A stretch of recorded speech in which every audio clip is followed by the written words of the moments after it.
In today's video, I'm going to teach you how to use count formula in WPS Office desktop app. Working with data in WPS Office can become much easier when you know how to use formulas effectively. One of the most basic yet useful formulas is the count formula, which allows you to quickly determine how many numerical entries exist in a range of cells. Using this formula can save you time when analyzing lists, tracking totals, or reviewing datasets. To begin, select the cell where you want the result of your count to appear. This cell will display the number of entries after you apply the formula. Once the cell is selected, type equals count, open parentheses. This starts the formula and tells WPS Office that you want to perform a counting operation.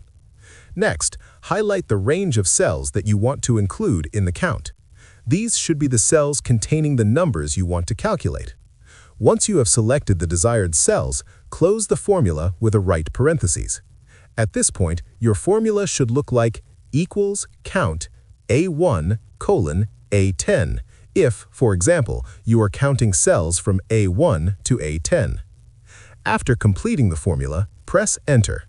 The cell you initially selected will now display the total number of numerical entries within the highlighted range. This process allows you to quickly and accurately determine the quantity of values without manually counting them, which is especially useful for large datasets or spreadsheets with multiple entries. It is important to note that the count formula only counts cells that contain numbers. Empty cells, text, or other non-numerical entries will not be included in the result. If you need to count all non-empty cells regardless of type, there is a separate formula for that, but the count formula is ideal when your focus is specifically on numerical data. By mastering this simple formula, you can significantly improve your efficiency when working in WPS Office desktop. Whether you are managing budgets, inventory, or statistical data, the count formula provides a quick way to verify quantities and maintain accuracy in your spreadsheets. If you found this video helpful, let me know in the comments, give it a like, subscribe to the channel, and don't forget to hit the notification bell.